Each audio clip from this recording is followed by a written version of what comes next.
Suite du chapitre M3, grand 3.3.1, description du transformateur de tension.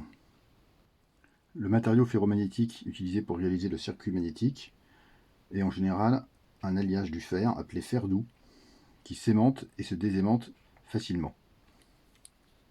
Les deux autres éléments du transformateur sont les enroulements primaires et secondaires qui sont en fait deux bobines de fil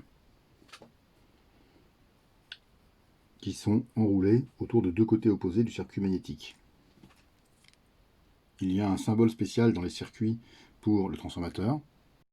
D'abord, on va dessiner le montage réel des trois éléments. Voici en gris le circuit magnétique. On oriente le circuit magnétique dans un sens ou dans l'autre. Donc, je vais l'orienter comme ça. Voilà. Donc, si on tourne dans le sens des aiguilles d'une montre, par convention, on tourne dans le sens positif. Je vais dessiner le premier enroulement que je vais orienter comme d'habitude pour que le courant aille de haut en bas. Et je vais me débrouiller pour que l'enroulement soit tel qu'il soit lié au sens positif du circuit magnétique par la règle de la main droite. Bon, là j'ai dessiné que 3 spires, mais il peut y en avoir beaucoup plus.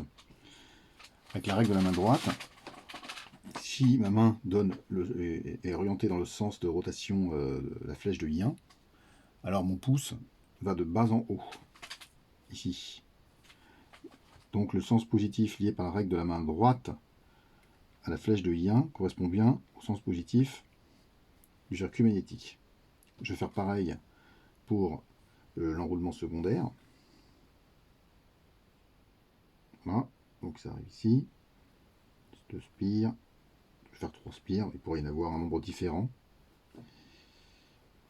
J'oriente de même de haut en bas, et là je me suis débrouillé aussi pour que on ait la règle de la main droite qui relie l'orientation de la bobine et le sens positif du circuit magnétique. Donc voilà l'orientation de la bobine, et mon pouce indique la direction de haut en bas qui correspond bien au sens positif du circuit magnétique.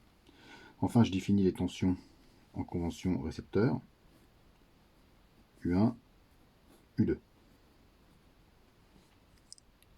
Symbole du transformateur, on dessine deux cercles qui ont une intersection et voilà les fils par où arrive le courant. I1 ici, I2 ici, U1, U2. De plus, sur le symbole, on représente des points dont on verra la signification plus tard. Donc on va supposer que les points sont du même côté. Ils peuvent être aussi un en haut et un en bas. Au point de vue des orientations, ce qui est important, c'est que la flèche de U1 et la flèche de U2 soient parallèles et le même sens. Les flèches de U1 et I2 ne sont que des intermédiaires de calcul. Voilà, je les ai pris comme ça, mais ça n'a pas d'importance pour le résultat final. Ce qui a une importance, c'est le sens des enroulements par rapport l'un par rapport à l'autre. On verra ça après, mais disons qu'on va raisonner sur le cas de figure que j'ai choisi au point de vue des signes. Grand 3.2.3, rapport de transformation. Nous allons d'abord énoncer la propriété caractéristique d'un circuit magnétique parfait. On exprime le flux magnétique à travers le primaire en fonction du flux magnétique à travers l'une des spires. Le flux à travers l'enroulement primaire, Φ1 majuscule, est égal au nombre de spires grand N1 fois petit Φ1, où petit Φ1 est le flux à travers une spire du primaire. De même, le flux à travers le secondaire, grand Φ2, égale nombre de spires N2 fois Φ2, petit Φ2. Petit Φ2, c'est le flux à travers une spire du secondaire. Pour un circuit magnétique parfait, la propriété de canalisation des lignes de champ se manifeste par le fait que petit Φ1 égale petit Φ2. En fait, plus ou moins Φ2, car cela dépend des orientations choisies pour les enroulements. Dans le cas de l'autre figure, on a petit Φ1 égale petit Φ2. On peut le vérifier, c'est-à-dire que les deux flux sont de même signe. pour le vérifier, supposons que le champ magnétique dans le circuit magnétique soit orienté dans le sens positif.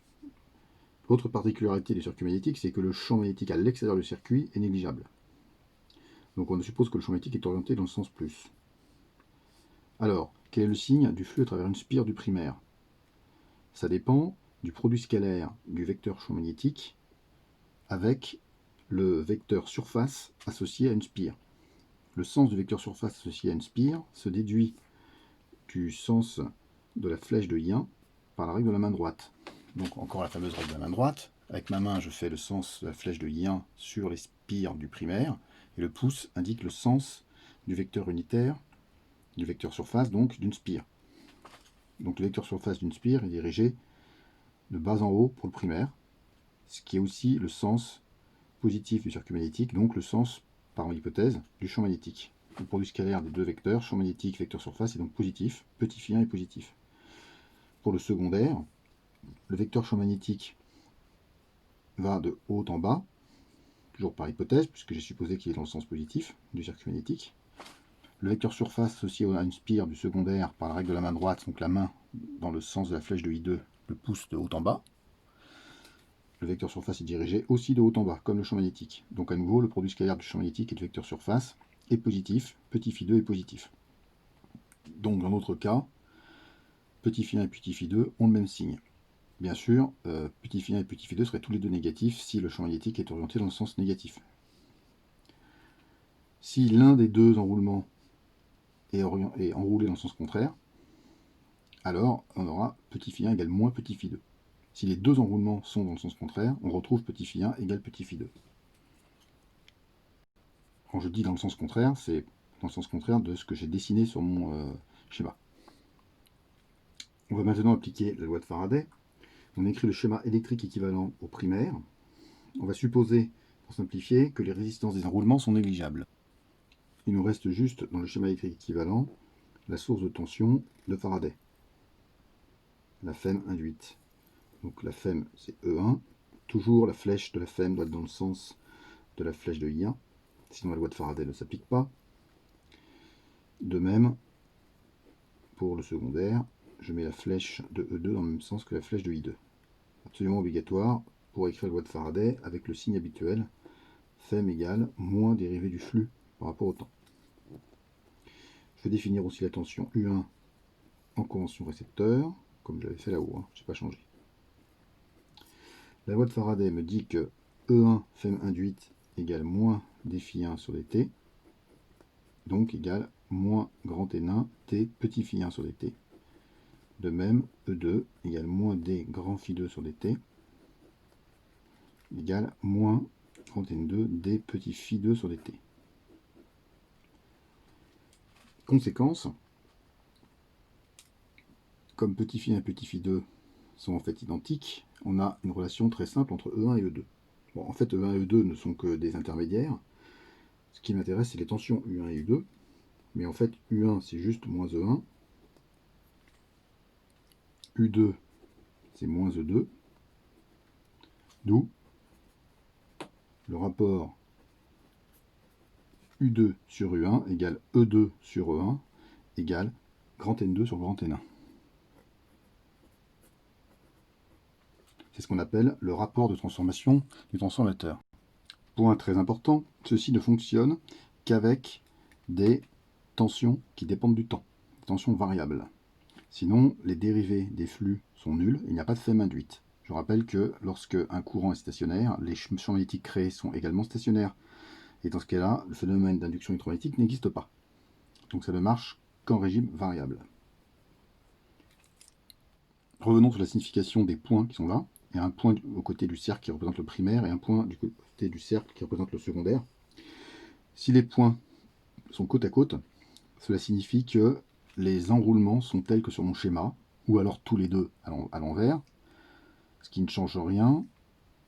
Le rapport de transformation vaut N2 sur N1, à condition de définir les flèches de U2 et U1 dans le même sens, parallèles et le même sens. Si jamais les points sont de part et d'autre d'une ligne horizontale, comme ça signifie que l'un des deux enroulements, et un seul des deux, et dans le sens contraire de ce que j'ai dessiné ici, ce qui va changer la relation. On aura φ1 égale moins φ2, et dans le calcul, on aura un signe moins qui va apparaître, à condition toujours de mettre U2 et U1 parallèles et de même sens, les deux flèches parallèles et de même sens. Alors U2 sur U1 égale moins N2 sur N1. Donc pour pouvoir écrire correctement la relation d'un transformateur, on a juste besoin de faire attention au sens des flèches de tension et regarder comment sont les points pour savoir ce qu'il faut écrire, et bien sûr savoir ce que représentent N2 et N1, le nombre de spires du primaire et du secondaire. De plus, les flèches de I1 et I2 en réalité n'interviennent pas dans le résultat, donc on peut les dessiner comme on veut. Application du transformateur. Pour la distribution du courant électrique, il se trouve que pour éviter des pertes par effet Joule trop élevées dans les lignes qui amènent l'électricité, depuis les centrales électriques jusqu'au point de consommation, on doit utiliser des tensions très élevées. Sur les lignes à haute tension, on a jusqu'à 20 000 volts.